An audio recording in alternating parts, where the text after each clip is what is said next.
3 years ago this time, right around this time, I was laying under this exact tripod, but I had no top on, and I was surrounded by not these fake little chicks. I was surrounded by real chicks that were all scratching and pecking at my freckles and pooping on everything. There's still some of the poop here. So I will, before I tell you too much, I'm going to magically take myself over to the paintings that we're going to be talking about.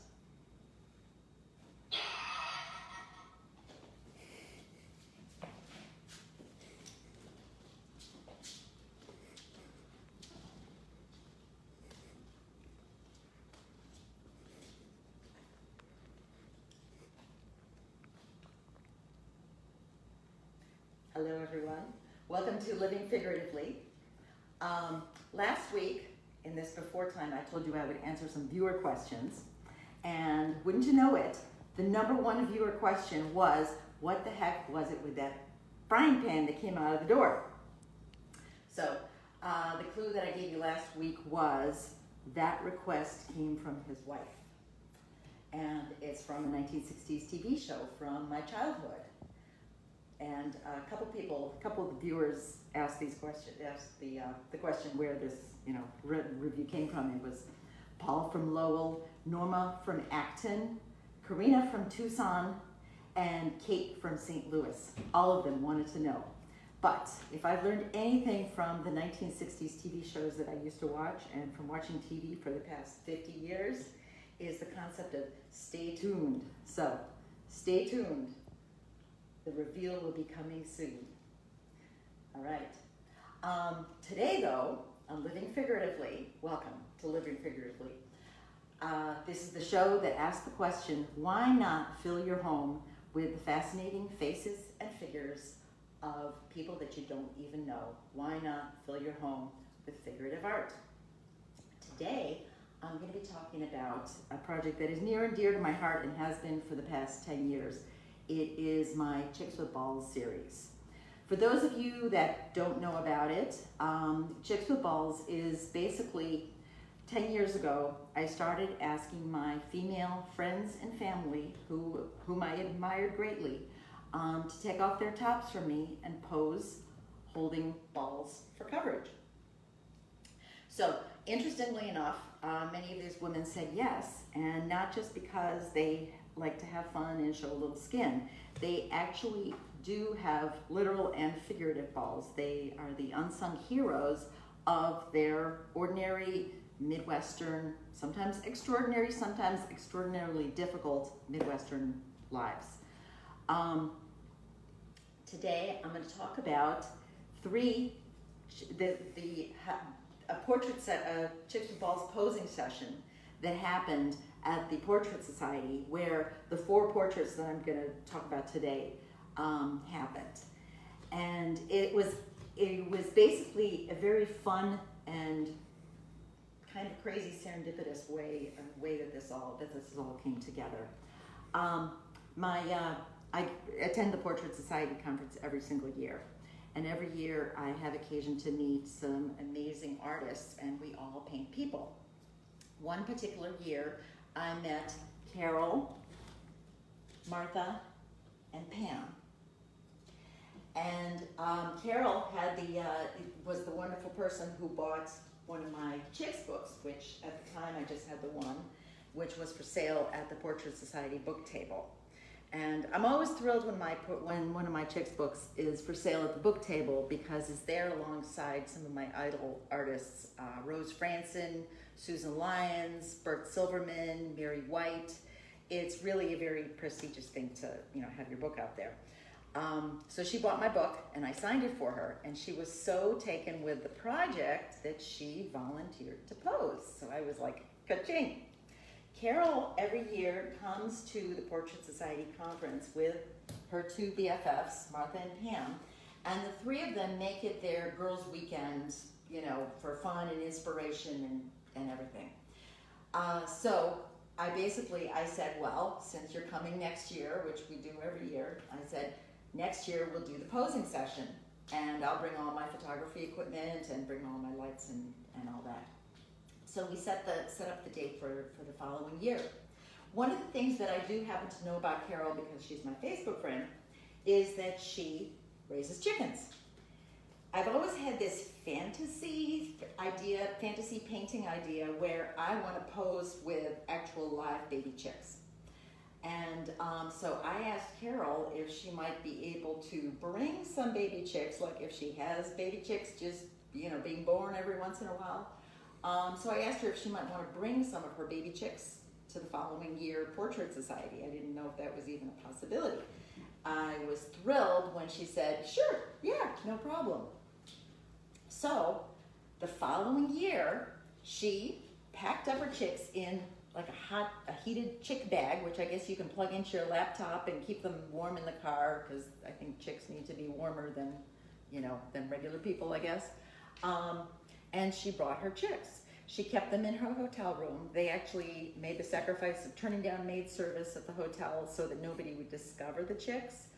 And fortunately, nobody did. They, I won't say they didn't make a peep, because they did a lot of peeping, but they were not discovered, so that was good. Nobody got kicked out of the hotel.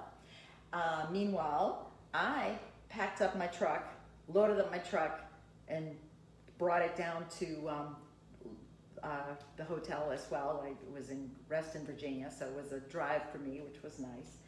And we skipped the lectures that morning, and we collected in my hotel room for this amazingly fun posing session. I set up my tripod, which you saw me under over there. One of the things with setting up a posing session in a hotel room is you can't get too far back from anything. So I planned for the 3 portraits to be waist up, essentially. Also, the ceilings aren't very high, so to get that nice overhead light that I like to do, I had to make sure that they were sitting down. So I had all 3 of the women sit down at their own various posing sessions. When somebody volunteers to pose for chicks with balls, I ask them to pick their balls or start thinking about their balls. Pam chose rubber band balls because she says she feels like she's always coming undone and keeping things together. And so I called Pam's portrait, Pam's keeping it together. Sometimes I call the portrait She's Come Undone also. It's, a title in progress, I guess. Martha chose yarn balls because she knits for her grandchildren. She's got a gorgeous bunch of grandchildren. I can't even keep track how many now. But she knits for her grandchildren, and so she picked different colored balls, yarn balls, to represent that. Carol brought her chicks, and so I was thrilled to pieces that she brought her chicks, and I let her have a pass on picking balls. I said, just pose with your chicks. And she did, which was awesome. One of the things that I did with all 3 of these portraits was the concept of I call it the confetti concept, where basically I took the fun that we had during the posing session, where pretty much we were like cracking up laughing the whole time, because it is kind of goofy to be holding chicks, holding balls, all in a hotel room. It was a bonding thing. It was really very much of a fun bonding session. So my confetti concept is where things are flying all over the place. And if I have fun drawing a particular item, it's really fun to make it just kind of, get your rhythm and explore the abstract quality of floating it in the background. I did that with the rubber bands over here for Pam. It's also fun because you can get some nice little shadow effects. It's little, it just makes it a little bit more 3D and fun. I did it with the yarn, which there's some very cool abstract effects that you can get with the yarn, and like how it can rope and drip on top of each other, and some little frays and everything. It really kind of, it's the kind of brush strokes that I like to make, so I really enjoy doing the yarn. I had a lot of fun with the feathers flying. there were actually no real feathers flying. There wasn't that kind of a situation. There wasn't no pillow fights. You know, everybody's all like, oh, pillow fights. Ladies like pillow fights. I've never had a pillow fight. But I loved painting the feathers. It was really, you know, just a very fun, you know, sort of 3D little feathery effect. But I actually artistically had the most fun painting these beautiful women. One of the things, you never see women that are partially disrobed that are of a certain age. It's sort of, you know, it's one of the things where 25-year-olds get to be the ones that are partially disrobed all the time, but never women of a certain age. When in fact, painting women of a certain age is so much more fun. And there's so many more things to explore with the textures of the skin and the roundness of it, and the you know, the juicy, delicious paint quality that you can get when you're painting older skin. And for me, that is the most fun. Also, this particular, one of the things that people always ask me is, how come everybody has to be topless? Why can't you just paint them with their clothes on and honor their strengths and struggles and stuff like that? And my answer to that is always, for me, the portrait doesn't stop at the neck. For me, the portrait goes all the way down. So there's all kinds of beauty to be had in the whole body. It doesn't just stop with the features of the face. So it just adds to the fun, like that I like to put into the portraits. One of the things I do want to tell you about Carol in particular, her portrait is called Carol Raises Chicks and Spirits. And one of the reasons why I called it the spirits part is her 97-year-old mother is a major part of her life, and she spends a lot of her life and her time making a wonderful life for her 97-year-old mother. They do gardening, they do quilting, they do visiting, they do baking, they do all kinds of things. Carol is the daughter that we all wish and hope we have in our old age. She also is an artist who did this very poignant project. It's called Where Are They Now? The Children of Vietnam, 1968. It's based on a box of photographs that her husband had taken when he was stationed in Vietnam 50 years ago.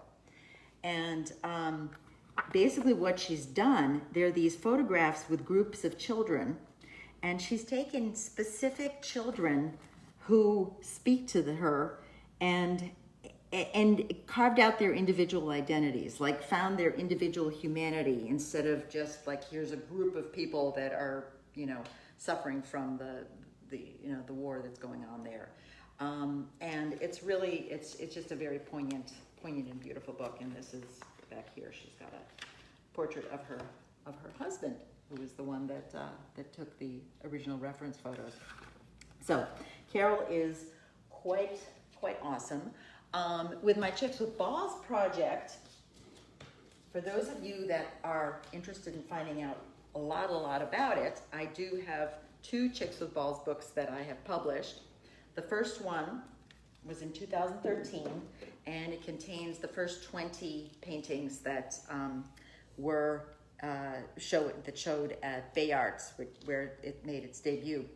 And I want to pay a little special tribute to one of my special Chicks with Balls, Nina, who right now, she is a nurse back then, she's a nurse now, and she's a frontlines COVID healthcare worker right now. And I just send out a lot of love and respect for her, and a huge thank you for doing all she's doing right now during our very weird and scary Corona times. The second Chicks with Balls book made its debut at the Zanesville Museum of Art, where the whole Chicks show is right now on lockdown, sequestered. And but this book right here is 76 pages, I want to say, and has, between the 2 of them, they have both the all the Chicks with Balls paintings that I have, which are now 53. There's 53 portraits in the whole collection. The ones that are on lockdown at Zanesville, there's about 20 of them there. And because everything changes on a dime during Corona time, originally the show was supposed to come down April 7th. Then they pushed it out to, then the museum closed. Then they pushed it out to July 18th. Now they brought it back a little bit to June 8th. And the museum will not be opening up before the show comes down. So if you haven't seen it already, you're missed out. But the museum will be posting very soon a video walkthrough of the show. So you will get to see it, and there's this, beautiful permanent record of it. So anyway, so we had this amazing posing session with the chicks where the three women posed. At the end of the posing session, I wanted to pose with the chicks myself. So we switched everything around, laid down under the tripod. I set up where I was laying down under the tripod, just like I was at the beginning of the show. And I asked Martha and Pam and Carol to basically just keep on clicking the clicker and shooting photographs of me playing with these chicks, holding the chicks, having the chicks squirm away, pecking at me, all this kind of stuff. Because normally when I do self-portraits, if I'm shooting myself with the photograph, with the camera, I use a foot clicker. I use my toes. I take off my shoes. I use my toes to operate the clicker. With the chicks and all that stuff, everything was just too scrambly and confusing for me to use, to do it myself. And I didn't want to be alone in the room with the chicks anyway. So I had them do the shooting. I have paid tribute to them in this portrait. I'm using my reflecting ball that I use for all my chicks' self-portraits. This one right here, it reflects Pam and Martha and Carol as they are basically looking down at me while I'm lying under the tripod. And I've also got the backgrounds to their three portraits in the reflection, along with chicks in the reflection. In the other one, the other ball, because I put the ball twice, I have their portraits reflected in it, and their portraits are complete, and more chicks reflecting in the balls. For this one, I shot so much reference, and I basically just kind of hoped that I would be able to pull something together. It's like a lot of what we call it in the illustration world, Frankensteining things. So like there's a lot of heads on different bodies, chicks holding different things. I kept going with the confetti effect here because I just wanted to fill it with the chicks, like make it this sort of plentiful, lots of stuff in it kind of painting. So I filled it with chicks, threw on a whole bunch of feathers, and just wanted to reassure you, no chicks were harmed during the filming of this, or the making of this portrait.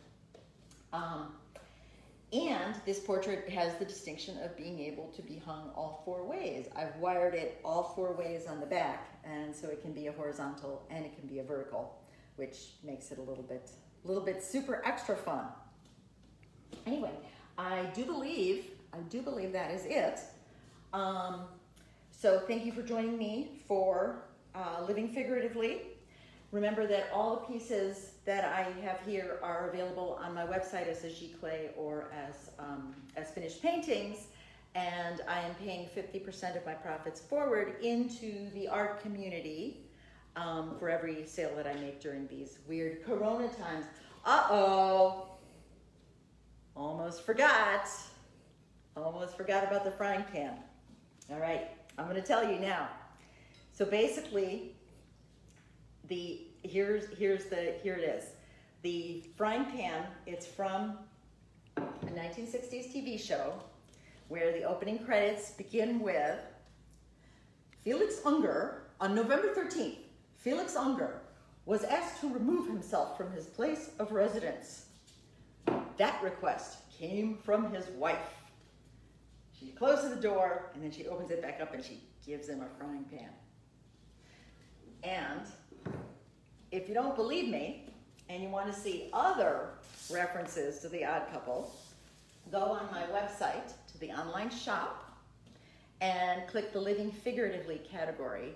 One of the items on there is the intro video to The Odd Couple, where it starts with the theme song, do, do, do, do, do, do, do, which I promised I wouldn't sing, but anyway, that's why I'm sending you to my website to see it. But I promise you will be singing it all week once you start hearing it, and you'll want to play it again and again because it is really kind of a fun song. So, that said, thank you for joining me for Living Figuratively. Next week, I'll be here, same bat time, same bat channel, 6 p.m. Eastern Standard Time. And next week, I will be starting a 3-part episode, which does not involve any magical Hawaiian tiki dolls. It does not involve trips to the Grand Canyon, but it is called Bed, Bath, and Beyond. And we will start next week with the theme bed. All right, y'all come back now, you hear?